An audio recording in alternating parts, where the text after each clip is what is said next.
বাজি ধরে বলছি, এটাই মটরশুঁটির সেরা রেসিপি। এভাবে রান্না করলে জিভে জল এমনিতে চলে আসবে। আর এভাবে রান্না করলে গরম গরম ভাতের সাথে বা রুটি পরোটার সাথে আর কিছু প্রয়োজন হবে না। তাহলে চলুন এই রেসিপিটি কিভাবে তৈরি করি। এই রেসিপিটি তৈরি করার জন্য এখানে আমি ছোট একটা বাটি মাপে 1 বাটি পরিমাণে মটরশুঁটি নিয়েছি আর দুটো মাঝারি সাইজের আলু খোসা ছাড়িয়ে নিয়েছি। এবার আমি এই আলু কেটে নেব। ভিডিওটি দেখার শুরুতে সবাই একটা লাইক দিয়ে শুরু করুন। আর ভিডিওটি কেউ স্কিপ করে দেখবেন না। স্কিপ করলে কিন্তু আপনারা বুঝতে পারবেন না যে এই রেসিপির মধ্যে আমি কী কী উপকরণ দিচ্ছি।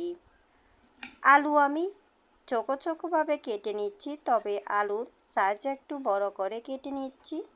এই রেসিপির জন্য আলু একটু বড় করে কেটে নিলে খুব সুন্দর দেখাবে। দুটোই আলু আমি একই রকম করে কেটে নিচ্ছি।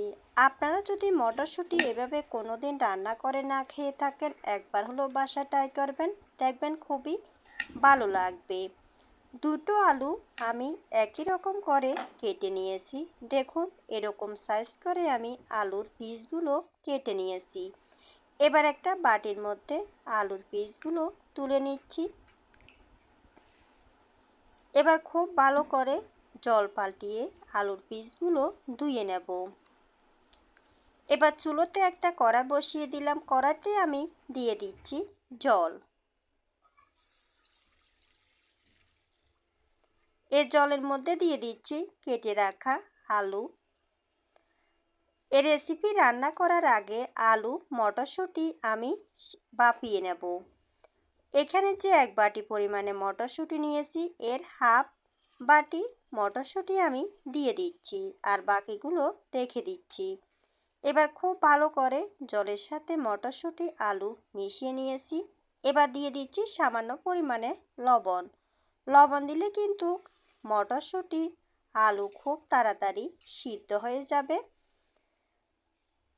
এবার আমি 10 মিনিটের জন্য ঢাকনা দিয়ে দিচ্ছি, যাতে মটরশুঁটি আলু খুব ভালো করে সিদ্ধ হয়ে যায়। এদিকে আমি একটা মশলা তৈরি করে নেব। এখানে আমি 1 ইঞ্চি পরিমাণের একটা আদা পাতলা করে কেটে নিয়েছি আর দুটো কাঁচামরিচ দিয়ে দিলাম আর একটা ছোট সাইজের টমেটো ছোট ছোট করে কেটে ব্লেন্ডারে দিয়ে দিলাম। এটা আমি পেস্ট করে নিচ্ছি। দেখুন পেস্ট করে নিয়েছি। এবার একটা বাটির মধ্যে ঢেলে নিচ্ছি। আমি যেভাবে এই রেসিপিটি রান্না করব, আপনারাও কিন্তু কীভাবে রান্না করবেন, দেখবেন খেতে খুবই ভালো লাগবে।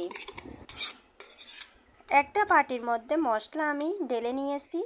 এবার যে একটা বাটির মধ্যে হাফ বাটি পরিমাণে মটরশুঁটি নিয়েছিলাম তা ব্লেন্ডারে নিয়ে নিলাম।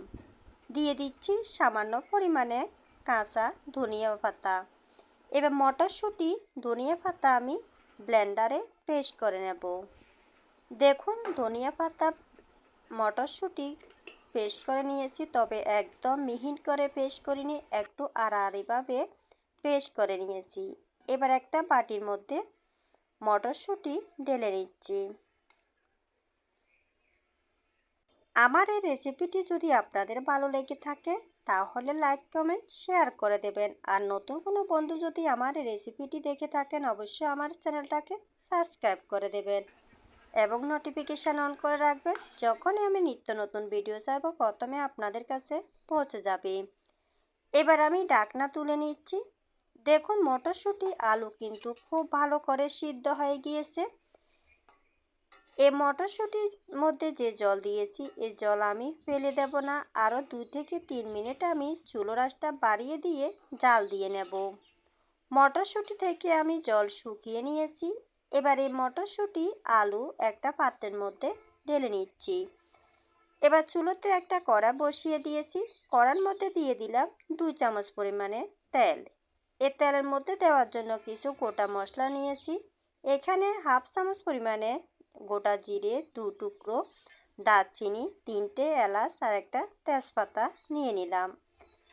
এবার তেলের মধ্যে দিয়ে খুব ভালো করে লাড়িয়ে চাড়িয়ে একদম লাল করে এই গোটা মশলা আমি ভেজে নেব।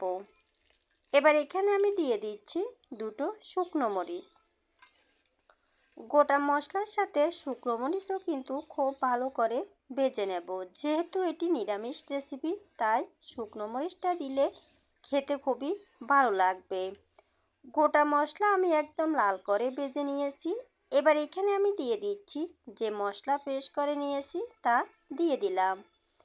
এবার খুব ভালো করে নাড়িয়ে চাড়িয়ে এ মশলা কষিয়ে নেব। এ মশলা কিন্তু খুব ভালো করে কষিয়ে নিতে হবে। এখানে আমি যে আদা দিয়েছি, আদার জন্য খুব ভালো করে এই মশলা কষিয়ে নিতে হবে, না হলে কিন্তু আদার কাঁচা গন্ধ থেকে যাবে। এভাবে আমি 2 থেকে 3 মিনিট এই মশলা কষিয়ে নিয়েছি। দেখুন মশলা থেকে কিন্তু খুব সুন্দর করে তেল ছেড়ে দিয়েছে। এই মশলা আরও ভালো করে কষিয়ে নেওয়ার জন্য এখানে আমি ব্লেন্ডার ধোয়া যে জল রয়েছে এ জল দিয়ে দিলাম। এবার খুব ভালো করে নাড়িয়ে চাড়িয়ে আরও কিছুক্ষণ কষিয়ে নেব। মশলা আপনারা যতটাই ভালো করে কষিয়ে নেবেন, আপনাদের রেসিপিও কিন্তু ততটাই টেস্টি হবে। এবার এখানে আমি কিছু গুঁড়ো মশলা দিয়ে দিচ্ছি। দিয়ে দিলাম হলুদের গুঁড়ো, দিয়ে দিলাম মরিচের গুঁড়ো, দিয়ে দিলাম জিরের গুঁড়ো আর ধনিয়ার গুঁড়ো। এবার খুব ভালো করে নাড়িয়ে চাড়িয়ে এই গুঁড়ো মশলাও কষিয়ে নিতে হবে। এভাবে কিছুক্ষণ পর পর নাড়িয়ে চাড়িয়ে মশলা আমি কিছুক্ষণ কষিয়ে নিয়েছি। দেখুন মশলার কালার কিন্তু দেখতে কতটা সুন্দর দেখাচ্ছে। এবার এখানে আমি দিয়ে দিচ্ছি যে ব্লেন্ডারে আমি মটরশুঁটি ব্লেন্ডার করে নিয়েছিলাম তা দিয়ে দিলাম। এবার মশলার সাথে খুব ভালো করে এই মটরশুঁটি কষিয়ে নিতে হবে, যাতে মটরশুঁটির কাঁচা গন্ধটা একদম চলে যায়। খুব ভালো করে মশলার সাথে আমি 2 থেকে 3 মিনিট কষিয়ে নিয়েছি। এবার আমি কিছুক্ষণের জন্য ঢাকনা দিয়ে দেব, যাতে মটরশুঁটি খুব ভালো করে সিদ্ধ হয়ে যায়। মিডিয়াম আঁচে আমি কিছুক্ষণ মটরশুঁটি ঢাকনা দিয়ে রেখে দিলাম। কিছুক্ষণ পর আমি ঢাকনা তুলে নিচ্ছি। এবার একদম নিচ থেকে খুব ভালো করে নাড়িয়ে দিতে হবে। মটরশুঁটিও কিন্তু মশলার সাথে খুব ভালো করে 2 থেকে 3 মিনিট ভালো করে কষিয়ে নিয়েছি। মটরশুঁটি কিন্তু একদম ভাজা ভাজা হয়ে গিয়েছে। এভাবে যদি মটরশুঁটি ভেজে নেন, তাহলে কিন্তু মটরশুঁটি থেকে একদম কাঁচা গন্ধ চলে যাবে। এবার এখানে আমি দিয়ে দিলাম সিদ্ধ করা মটরশুঁটি আর আলু। এবার মশলার সাথে খুব ভালো করে আলু মটরশুঁটি কষিয়ে নিতে হবে। এভাবে কিছুক্ষণ পর পর নাড়িয়ে চাড়িয়ে আলু মটরশুঁটি আমি 2 থেকে 3 মিনিট ভালো করে কষিয়ে নেব। আপনারা যদি মটরশুঁটি আলুর রেসিপিটি এভাবে রান্না করেন, এর স্বাদ কিন্তু জিভে লেগে থাকবে। এবার এখানে আমি দিয়ে দিচ্ছি স্বাদ মতো লবণ। লবণ দেওয়ার পর খুব ভালো করে নাড়িয়ে চাড়িয়ে মিশিয়ে আরও 2 মিনিটের মতো কষিয়ে নেব। আপনারা যদি এভাবে মটরশুঁটি আলুর রেসিপি রান্না করেন, যারা মটরশুঁটি পছন্দ করে না তারাও কিন্তু একদম চেটেপুটে খাবে। এবার এখানে আমি দিয়ে দিচ্ছি পরিমাণ মতো জল। জল দেওয়ার পর খুব ভালো করে নাড়িয়ে চাড়িয়ে মিশিয়ে নিচ্ছি। এবার আমি 2 থেকে 3 মিনিটের জন্য ঢাকনা দিয়ে দেব, যাতে তাড়াতাড়ি সব উপকরণ সিদ্ধ হয়ে যায়। কিছুক্ষণ পর আমি ঢাকনা তুলে নিয়েছি। দেখুন বন্ধুরা, খুব ভালো করে কিন্তু ফুটে উঠেছে। আলু মটরশুঁটি কিন্তু খুব ভালো করে সিদ্ধ হয়ে গিয়েছে। এভাবে আমি আরও 2 থেকে 3 মিনিট রান্না করে নেব। এখানে যে ঝোল রয়েছে, ঝোলও আরও একটু শুকিয়ে নিয়েছি। এই রেসিপিটি একদম শুকনো হবে না, একটু গামাখা মাখা ঝোল হবে।